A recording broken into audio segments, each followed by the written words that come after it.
too much on the line. This fight's bigger than this. The fight and everything was bigger than this loss. You know, I mean, Henry Cejudo was talking about saving a division, and I thought it was a cool storyline. You know, I mean, great for him that he did too, and all the guys that are backing him and doing that stuff. That's amazing, right? But that storyline's still there, and that message is still there. There's nowhere. I don't know, man. It just needs to be ran back in my mind. You know. So let's be very clear here, because a lot of people, I think, are listening to what you're saying and want to know what exactly you want to do next. If it was up to you, if Dana White called you and said, what do you want to do? What do you want to do?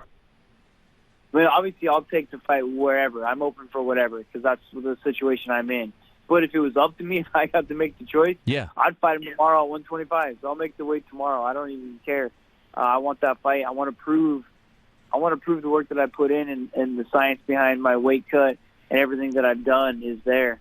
I put in, like I said, a ton of work, and I just want to be able to show it. I want that right to be able to live and die by the sword. How much did you weigh on Saturday night? High 40s.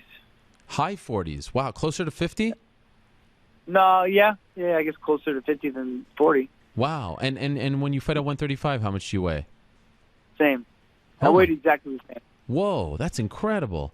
How did you do that? The science of Sam Calvita and the way my body was ready to respond. The weight cut, like I told you, was done for 12 weeks. It wasn't something that was done last minute, and my body was ready to absorb. The diet that I was on was ready to, I was glycogen depleted. I was ready to absorb all them carbs, and my body was ready to soak it all up.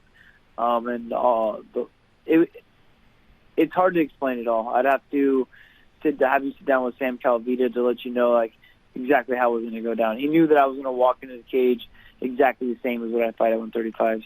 Wow, credit to Sam. That's incredible. And so obviously, but man, from what I heard, Henry Cejudo was around the same weight. The guy's big. He was looking good too. I mean, he looked great. I mean, he had a great camp. He's got good confidence behind him right now.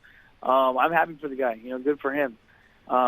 Doesn't mean I don't want to beat him. You know, It doesn't mean I want that fight back. You know, I feel we fight that fight 100 times. I win 99 of them. This is unfortunately that one fight. You know, you can disagree with me, and that's the whole point of running these fights like this. You know. And just curious to figure out the math and all this. Like, obviously you can't fight him tomorrow, 125. But just curious, like, how much do you weigh now, 2 days later? I'm around the same. I'm still high 40s. Okay, all right. So it's not like you ballooned up to like 160 or something. No. I'm. This fight's got me fired up. I'm ready to go whatever direction needs to be done. So I don't want to take any time off. I want to get after it. What if Dana says to you, look, you know, we did it, but we kind of have to keep the train moving at 135. We want you to fight the winner of the Moraes to Sunsao fight because that seems to be a number one contender fight, even though they haven't said it. Will you be disappointed? Will that not make you excited? You know, you had big plans, Max Holloway, double champ, all this stuff. Does that get you excited? I'll do what I need to do. You know what I mean? Like I said, this has derailed my mission. It's going to take longer now, unfortunately. I had a lot of things set up, but I'll do whatever it takes. I'm not one that's going to shy away from any challenge, and I'm willing to work. So whatever it's going to take to get me back to where I was at and beyond and get me to where I want to go is what I got to do. I mean, I'm in the position that I got to do what I got to do.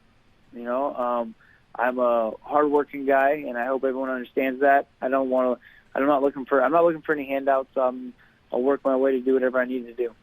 And you know, it's interesting because you've talked about, okay, I want to go down to 125 and rectify this. It's something that we heard, you know, the likes of Conor McGregor say, you know, Nate Diaz beat me at 170. I want to fight him at 170 again. DC said the same about John Jones. So I understand your thought process. But Henry's saying, I want to fight you again. I'll give you a chance, but I want it to be at 135. That doesn't do the same thing for you, right? That doesn't give you the same satisfaction. It's not as historic. So Henry at 135 probably doesn't mean as much to you as Henry at 125. Or is it just now trying to beat Henry and it doesn't matter at what weight?